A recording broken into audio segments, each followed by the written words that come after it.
I don't know. Live streaming. Chris says I don't have it to do an 8-hour broadcast. I think I can do 8 hours straight, no breaks, just water. What's up? It's Jay Morrison, and this is episode 57 of the Ask Jay Show. And today, there's no fancy intro, no intro music you got to turn down, even though I've been turning it down for you. Just a live stream of Ask Jay, which you all know comes with Ask Jay motivational message of the day and 5 questions that I answer that you guys have sent to me via hashtagging Ask Jay on Instagram, Facebook, YouTube, Twitter, etc. Chris Darden, the youngest in charge, will be reading the questions for today. And at first, I'm going to start you off with our motivational message of the day.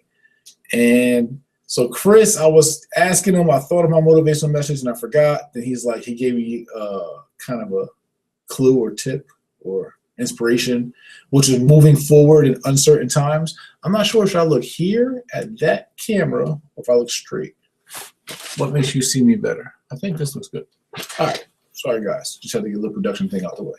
So my motivational message of the day for Ask Jay is along the lines of moving forward in uncertain times. And it really comes from a message that gave me a lot of hope and inspiration to put things in perspective for me as when I was in prison, right? I was facing 15 years in prison for multiple drug trafficking offenses and ended up serving and pleading guilty to a 1.5 years in prison after my lawyer, who passed away a few years ago, Harold Glazer, did a great job in court and basically leveraged the illegal search and seizure laws to our advantage and got majority of my charge thrown out.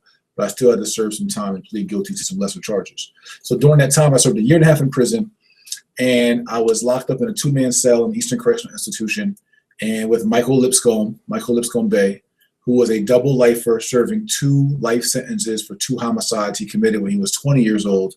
And when I met him, he was 52, I believe. Right? So he had 32 years in prison.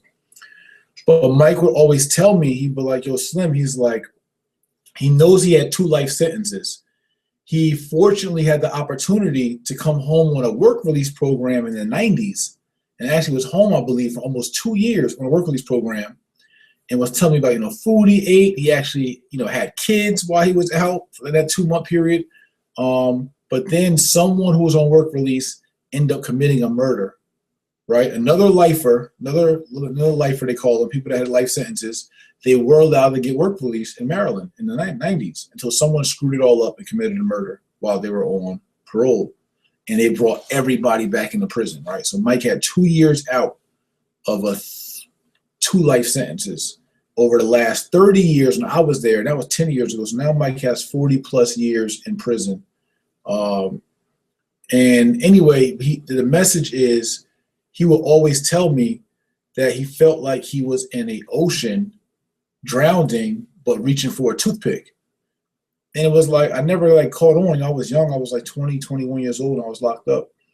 And I really got that after I came home. It was like, if you're in an ocean drowning, right? You're literally in the middle of this big ocean drowning and you see a twig floating by, you're going to reach for it to help save yourself. But in your conscious mind or in your logical mind, you know that a twig is not going to hold you up and keep you afloat. You know a toothpick's not going to hold you up and keep you afloat. But when you're in troubling times, when you're in deep waters, you will reach for anything, any kind of hope, any kind of signs of hope to keep going and to really just keep you alive. And that's basically what he was saying. It's like, hey, he's doing 2 life sentences in prison. Like they want him to basically die and rot in prison for the crimes he committed. And for him to stay alive and motivated every day, imagine waking up every day after day after day after day, and you're waking up in jail, in prison. And there's not even I'm coming home. Like one of my friends called me the other day. He has 12 years, right? And out of 12 years, you serve 9 years. And he's already been down for probably 3 or 4. And he's like, yo, I got 3 more years so I go to a halfway house, to a work release or whatever. He's like, I'm short. He's counting down. He's counting down his 3 years. Yo, man, 3 years, man. I'm going to sit back, And that's his way of being motivated and trying to get through his bit, or bit as we say up here. And with a double life sentence, it's like to their coming home. Unless you get an appeal or a judge to send back your time or some kind of modification or laws change, you're just gonna be locked up forever. And with that kind of turmoil, right, that kind of adversity, we're not even going through that. Like, that's my thing. While I'm able to like shake off and smile about any of my difficult days running the business and businesses that I run, and even the social initiatives, is that, man, with good health and being free, like none of this is like, you know what I mean? Like, I got real friends of mine who I, broke bread with, play with their kids, who are doing double digits football numbers, 19 years, 12 years, 10 years in prison.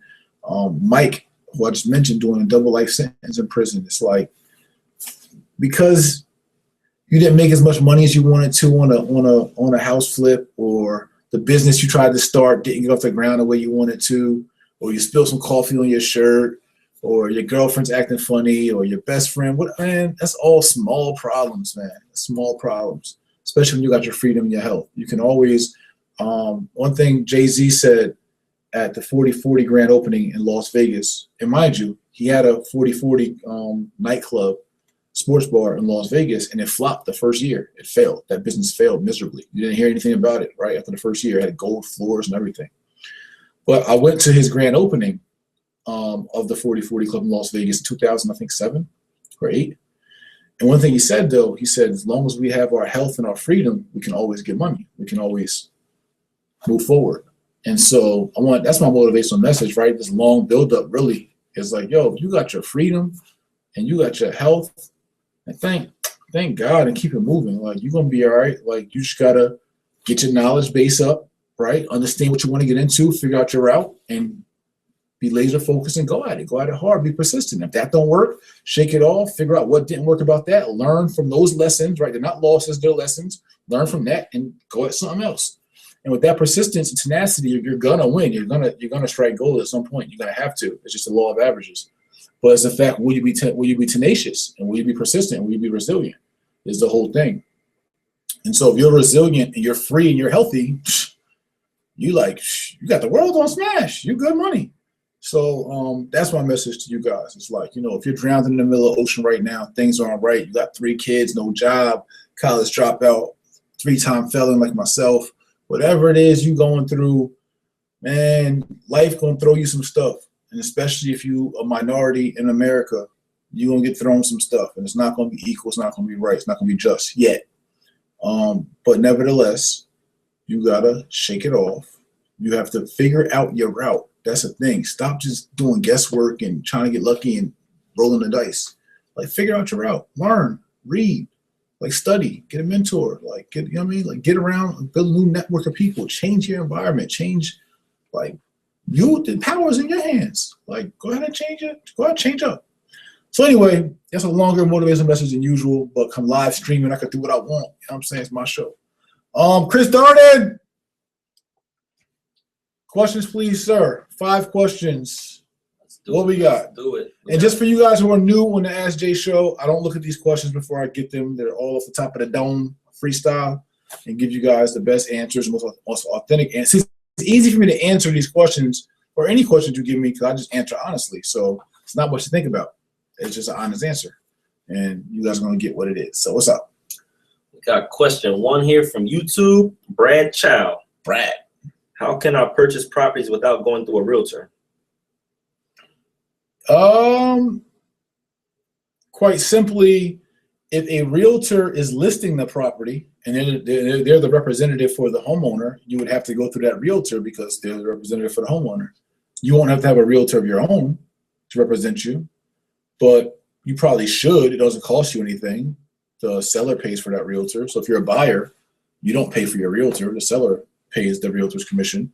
But if you don't want to use a realtor at all for no reason whatsoever, and I don't know why, but just because you don't, you have to buy a property as a private sale, for sale by owner, or some kind of private sale, or directly to, even if it's direct to the bank, they probably have a realtor involved. So it have to be a for sale by owner if you don't want any realtor. Otherwise, you'd have to go through a realtor. Gotcha. Question number 2 is from YouTube as well. Edwin Nunez. Being a business owner and entrepreneur, what do you think about the statistic that 9 out of 10 businesses fail the first year? I think it's true. I think many people get into businesses with poor planning. Most businesses are underfunded. Most of that is due to poor planning and not having a true business plans and true business projections. And people don't go learn how to run and start a business before they do it. And that's why we teach in our Jay Morrison Academy now. We have a business startup course and a business mastery course. So I realized that not everybody understands how to run a business and run a successful business and all the components you need to run a business.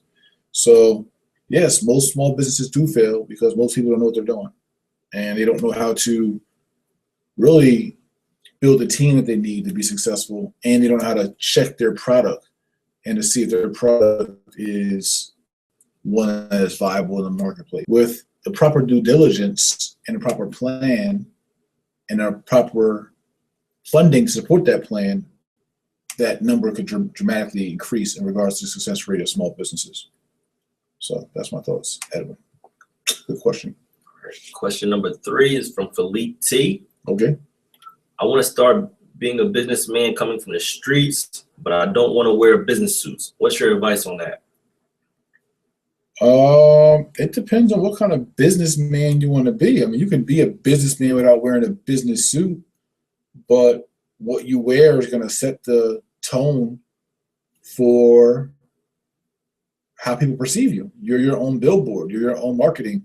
So it's like if you want to wear the cool Gucci, Fendi, Louis belt showing with your pants sagging and some fresh J's or whatever on, like that's what you want your image to be. I don't think you're going to take it serious much in business as you want to be. You don't need to be in a suit. There's plenty of other business casual and clean attire you could wear outside of a suit to make a great impression. But I think you need to get away from being rap video image cool. I'm not saying that you are. I haven't seen you. I don't know you. But for those of you who are more drawn, and I've been that way, right, where you're just more drawn to cooler look or this whatever dope boy look, right? You're so drawn to that, and that only works if that's your profession. If your profession is to be someone who wants legitimate people to take them serious and working class families or entrepreneurs to take you serious, then you need to have an image that's presentable and that makes me want to take you serious because I see you take yourself serious. So you got to just be the judge for yourself of how serious you want your look to be, how serious you want your business and yourself to be taken. And if the sacrifice is wearing a suit and you don't want to wear a suit, men do what they have to do, not what they want to do. That's another thing. So that real men do what they have to do, not what they want to do. You may not want to wear a suit, but you have to wear a suit, maybe, depending on your business. But be prepared to if you have to. Next question. Which brings us to question number 4. Facebook, Phyllis Watts. What's your thoughts on trying to start multiple businesses at the same time? Oh, prepare.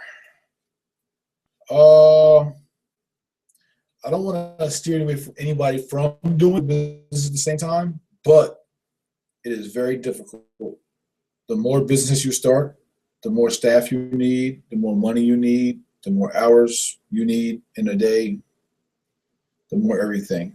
I would say, especially if you haven't run successful businesses before, start with one business and get it right. Get it right, get it afloat, work yourself out of it, and then go to the next business. That's my thoughts. Just slow ball, long ball, one step at a time. Next. Last question of the day is from YouTube, Wayne's World. If you had $30K to start real estate investing, how would you use it? If I had $30K to start in real estate investing, how would I use it?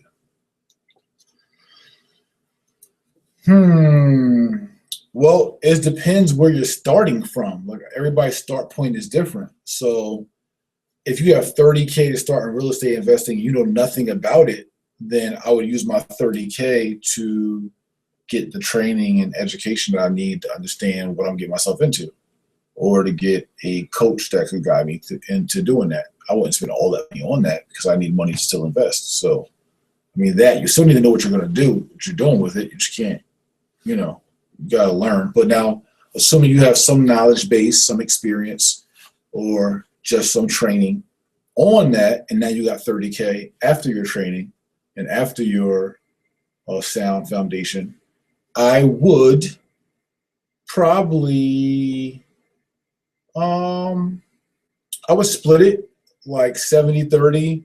So I'd put like $9,000 into wholesaling, possibly, or I would say $9,000 in general into my marketing, creating leads, creating buyers, getting my website, getting my business cards, getting some marketing material. So I put like $9,000 into my marketing, and I'll try to the other 21,000 I would use for leverage for my first deal. If that deal were to be a flip, then I know at least I could buy $100,000 house with 20% down, or I could get a hard money deal and have the money I need for fees and points and et cetera. So I would use the 21,000 as a kind of reserve to invest, and the 9,000 I would use for marketing my business.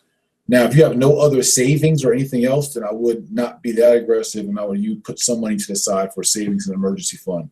Then put the other money into the marketing and into investing. And through your marketing, you'll be able to create other kind of revenue through our wholesaling technique. So while you're looking for a good buy and flip deal, you still could be making money wholesaling or joint venturing, assigning contracts for profits. So I will use that strategy more than likely. And it also depends on your time capacity and your goals as well. So, I mean, that could easily be putting that $20,000 with 3 other people with their $20,000, and now you guys got 60, and you go out and leverage that to get, I don't know, whatever, a building or something, or a 4-unit, 10-unit, 8-unit, I don't know. So it's mad strategies, multiple strategies, but I think you got the point. That's the basic one. So anyway, this is our first Ask Jay live stream, and it's less work for me, but more importantly, though, I think we got a great message out to you guys. I'll be back tomorrow for episode 58 of the Ask Jay show. Again, we got a 90-day commitment. I think it ends like January 20th or something like that. But whatever, I'm rolling, I'm rocking, I'm with you, I'm committed. Late nights, early mornings, whatever we got to do, it don't matter. I'm always working. So I love you all, especially the ones, who are supporters and followers. But I love everybody, though. But no, I love you all. I want to see everyone do well, do great, be your best, make somebody proud of you. Just don't live for yourself, live for something that's bigger than you. And I'll see you guys tomorrow. Make sure that you like this video. There's like 29 or 20 something or 33, I don't know how many live viewers. Everybody should hit the like button right now. I should get like immediate 33 likes. Like, everybody hit the like button. And also comment below. Give me your comments. If you like the live platform, do you rather the traditional Ask Jay pre-recorded than upload? Or any other questions or comments that you have? Leave a comment below. Subscribe to my channel if you haven't. And then share this video. Like, share the information with somebody else. You guys already know. Up into Jay Morrison Academy, open enrollment. Classes start January 11th. Enrollment closes January 16th. 5 new classes, kind of 6, because I added more information into the residential real estate course. We have a commercial real estate course, business startup, business mastery, credit mastery, covering personal credit and business credit. And then we have a stocks and finance course as well. So they're going to be awesome too. So I can't wait to put all this stuff out. And what else we got going on? A Kwanzaa event in Baltimore, December 26th, a bunch of other stuff. And that's about it, I guess. Ask Jay 57, right? Yeah. Episode 57 is done. Live streaming from YouTube via Google Hangout. And I will see you guys later. Peace. Sure.